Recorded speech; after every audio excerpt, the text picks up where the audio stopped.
celebrating 20 years of possibility. I'm Lynn Petr, and I believe anything is possible.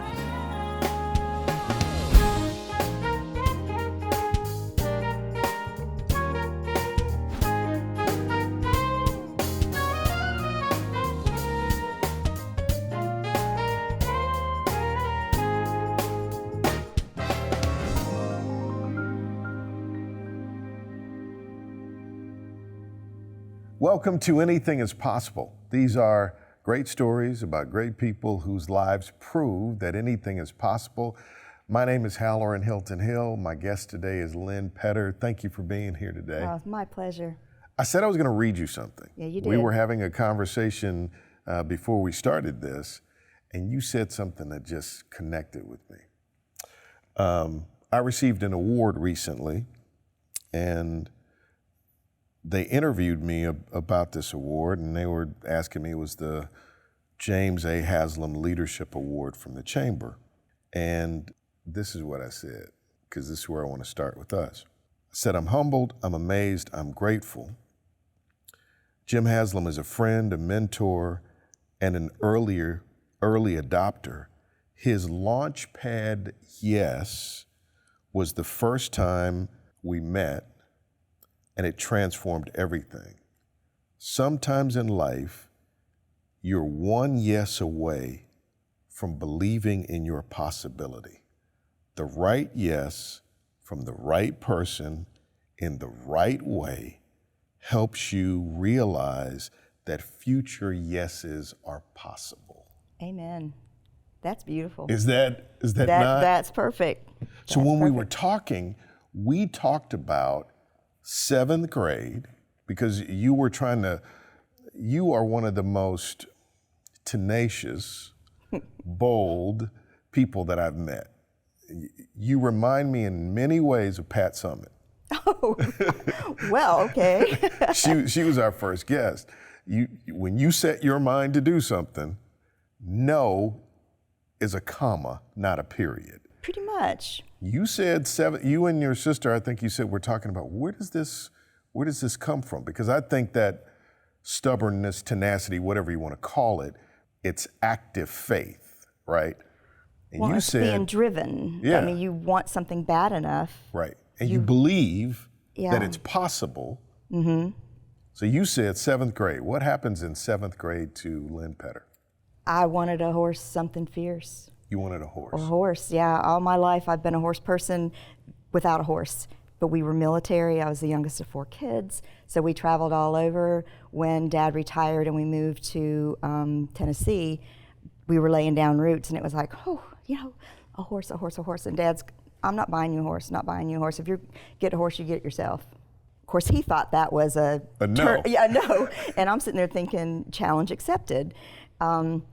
So he said, but you would have to buy it, care for it, board it, all the money. And I've babysat since I was 4th grade, so I was saving my pennies, and had my little stash going. And we lived in a subdivision, but there was a driveway that went across from my house into this beautiful farm, and it was Dr. Duncan's farm. And I was going, that's where I need to board my pony that I was going to buy. And so one day I went over and I knocked on his door, and Mrs. Duncan answers the door, and I said, can I speak to Dr. Duncan? And she's kind of going, okay. And so she lets me in, and he's sitting there reading his newspaper in front of the fire. And she goes, you have a visitor. And he peels down the corner of the paper and peeks and puts the paper back up and then goes, who's this kid and what is she doing in my living room?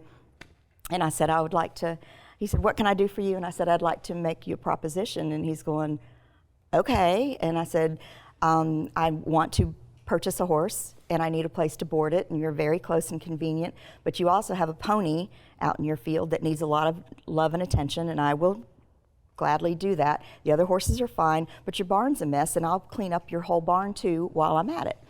And he's sitting there, and he's thinking, and then he says, and how much are you going to pay me a month to do this? And I said, $10.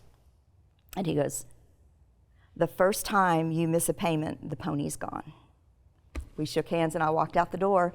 And it was like, okay, that's good. And then I went back to Dad going, now let's go see about me getting a pony. And then he was like, oh no. And so I looked, the ads and everything. And how much did you saved up? Well, the pony that we went to look at was $35. This was in the 70s, early 70s. Yeah. And I finally convinced Dad to let me go look at it. And so we go to look at this pony, and it is flying around the field, just gorgeous. And Dad's going, it's a beautiful pony. And I'm going, they can't catch it.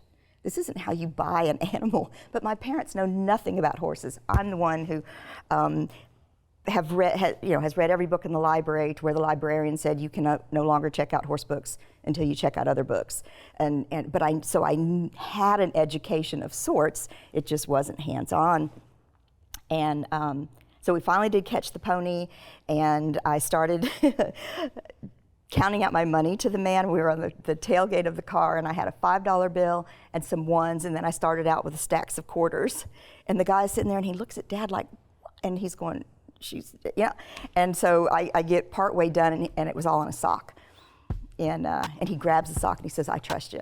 And it was like, I wanted to count out that money. I had earned that money. I really wanted to count out every penny. And so I was like, well, okay, that works. Possibility powered by Pilot Flying J, Covenant Health, Home Federal, and the Knoxville News Sentinel. Coming up, we have a veterans piece working with individuals that have PTSD or physical challenges due to their service to their country. Horses are all about energy, aren't they? They are. They Their sense antennae it. are just, you can't fake who you are or how you are in front of a horse, can you? Not at all. Not at all. They see right through. Words don't mean anything. It's the body language that you're exuding and your energy, yeah. Why horses? That's a really good question. I came out of the womb with horses. I had a hobby horse when I was before first grade that I would ruin clothing with by watering him with a felt cowboy hat and pulling up grass from the yard. And there was just, I don't know. It's just, true horse people, it's just innate. They're part of your DNA. What's interesting is that along your journey, you found a way to take your two driving passions, but I would call them callings. Yes. Healing and horses, and you put them together. Well, at the time I wasn't thinking of it as healing as much as teaching.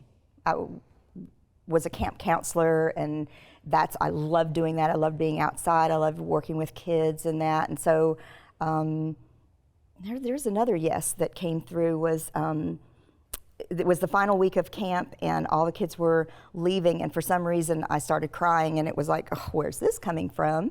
And there was a guy standing next to me who happened to be the superintendent of schools, because this was a Knox County Schools conservation camp, and I said, I'm so sorry. And he said, why are you sorry? And I said, well, because I'm crying. And he said, well, I know why you're crying. And I look, and I'm like, well, you do? And enlighten. And he said, you're destined to be a teacher. And it was like, he's absolutely right. And from that one little sentence, that put my trajectory headed into college of, I was going to be a teacher. Tell me about STAR. STAR is a therapeutic writing program that was my master's thesis project many years in the workings. We work with children and adults with disabilities, teaching them to ride, which is the therapeutic riding piece. We have a veterans piece working with individuals that have PTSD or physical challenges due to their service to their country. We work with Alzheimer's and memory care individuals that need just a re-shot of life, a chance to go back to who they were and relive some moments. And then we have a Changing Strides program, which is working with adjudicated youth and women in rehab. Right now it's women in rehab, but we're branching out into other rehab facilities and individuals. So it's growing. It started as one thing, and as the community needs have popped up, then we have made adjustments and have grown too. I've been out and seen some of your work. The word that comes to mind is magic. I've seen what happens when I've seen what happens to their ability and their possibilities when this relationship happens. I've seen it. I've seen, you know it, you knew it, they didn't know it. And I don't know what it is about horses and people and when they come together and that relationship forms, but I've seen that magic happen. When you described this early on, when you were trying to do this as a thesis and then you said this could be done, people were like, you gotta be out of your mind. You gotta be cuckoo for, let's just talk liability. Right. Right. Forget everything else. So you're gonna do therapy with horses, with people that have disabilities or different abilities. Right. No one's gonna let you put handicapped kids around horses, you know. And this was when I came back to college, what I wanted to do, and I was seeking help. I was seeking that yes, and I would pitch it to every single person in the education building, and to a man or woman, they would say, oh, this is just ridiculous. You idealistic college students need to get your head out of the clouds, your feet on the ground. You're here to get a job. You're not here to be thinking about all the, and I'm sitting there going, this is the place to think about other things, supposedly, and it was a shame, but they hadn't witnessed what I had witnessed, and in all fairness, if you looked at it from their perspective, it did make sense. But I had one professor, and I didn't know who he was. I knocked on the door, I pitched the idea, and he goes, well, I've heard talking to rocks could be beneficial, so I don't know why this wouldn't be. He fed the possibility. Yes, he did. But you told me a story that when you were doing the trial, when you're trying to get this off the ground, they gave you a window to prove it, and a superintendent or someone saw the magic, and they were like, whoa. Yeah. What happened? Well, I had gone to, when I graduated with a degree in special ed and this whole concept of what I wanted to do with it, I went to all the heads of special ed in the surrounding counties. And this was back when we had schools that were all special schools before mainstreaming.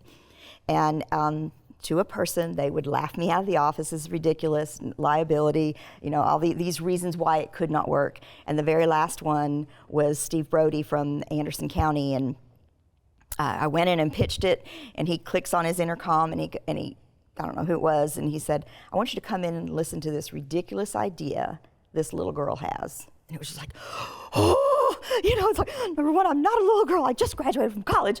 And so it was just kind of the straw that broke the camel's back. And so I just slammed my book shut, and I threw out my finger, which I should never have done. But I went, look, this is gonna be good. I'm offering it to you, and you're gonna totally miss the boat. And then I stomped off and thought, well, there goes all my employment options with Knox, Blunt, Roan, Anderson. But he came after me, and he said, I'll give you 1 hour to show me what you can do. And then it was oh my gosh, what can I do, because I don't have a program. So he brought 6 children out from Daniel Arthur Special School, and my mother was my volunteer, and Gypsy, the mare that I had purchased years ago was the horse. And we did stuff, and I got one child up and everything, and then in exactly an hour he was there. Okay, everyone back in the bus, we're ready to go. And it was like, you know, at least he gave me the opportunity. He listened, and he gave me a chance. And so they piled back in the van, and there's a gravel stretch of Mom and Dad's driveway before it becomes asphalt. And in that 20 feet, there goes the van, and then suddenly the wheels just screech to a halt, and he sticks his head out the window and says, be in my office Monday morning, and then drives away. And I'm sitting there going, what? Well, come to find out, one of the students in the bus was nonverbal on the autism spectrum. And he had said in that space of time, he said, horses don't like dead grass, they like green grass. A whole sentence out of a nonverbal child that made sense, and this man knew it. And, and that's why the brakes came on, and it was like, okay, there's something to this, let's, you know, explore it further.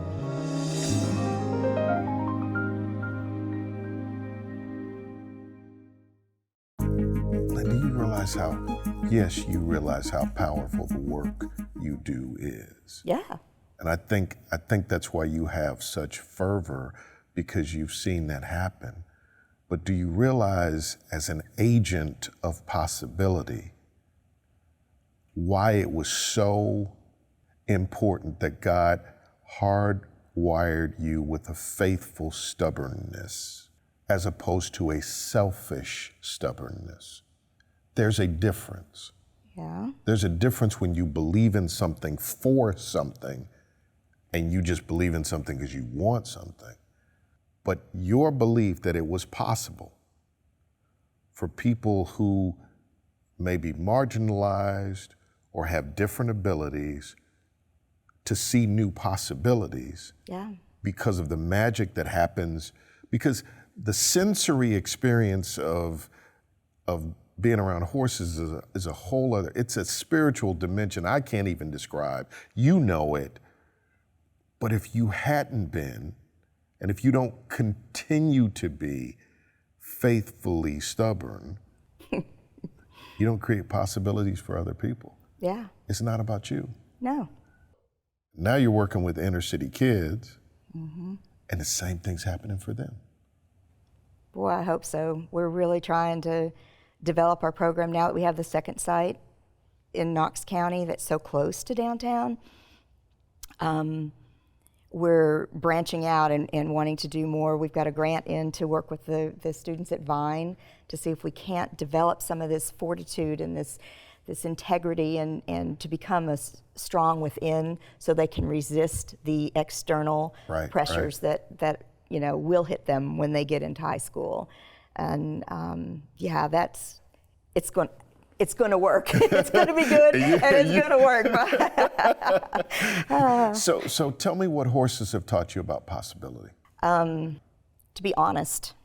You have to be honest. They, like you said, they read through you. That beauty is only skin deep, and so is intention.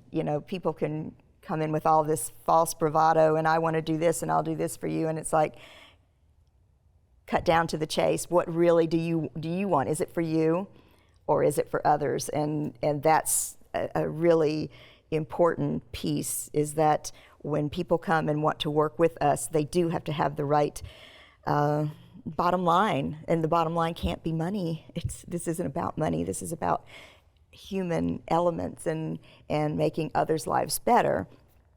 And so the horses are very clear. They're very in the moment, and they don't worry about the past, and they don't look to the future. It's like who you are right now, right here, right in front of me. Who are you, and what is it that you need or want?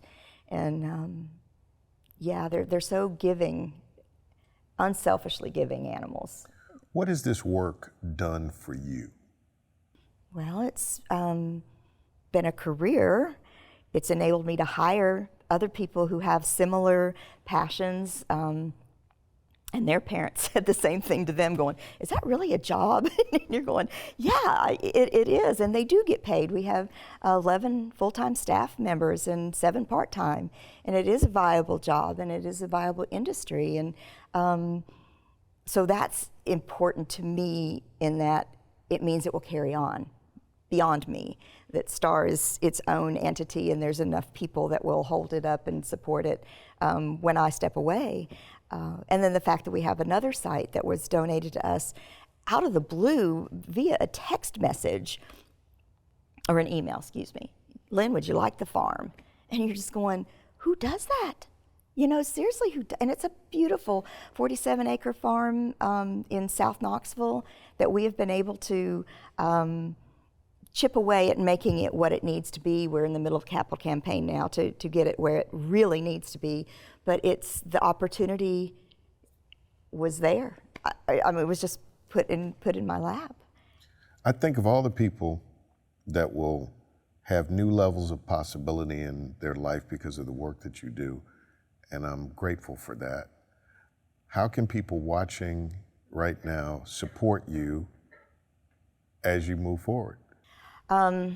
Well, I just mentioned we're doing a capital campaign, so there's a lot of ways that people can contribute financially, of course, but there's a lot of in-kind stuff. It's a lot of construction and things like that. So if they have an affinity and have, you know, anything from flooring to paint to insulation to windows, I mean, it's going to be, it's a big project. And then we have sponsorships of the riders. A lot of our riders can't afford to pay for the service, and we don't ever want money to be an issue. None of our veterans pay. We made a decision early on that they had pretty much paid enough, and so we're not going to charge them. But there is a cost. Horses are not cheap to keep, and we try to do our best. We put up our own hay, we compost the manure and sell it, and we really try to be good stewards of our resources, but nonetheless, there is a financial piece to it all. Volunteering in our therapeutic riding, sometimes it's 3 volunteers for 1 student to have that experience. It takes 3 other people giving up their time to come out and enable that to happen. And when you have 4 in a class, that's a lot of people. And so it does take a lot of community effort to bolster this and make it successful. Well, we want to help you do that. On your screen here, you should see a link to their website. And thank you for being the person that you are and for being a person of possibility that unlocks possibility in others. You're a star. Thank you for being on Anything Is Possible. Hey, thank you for having me. I really do appreciate it, Howard.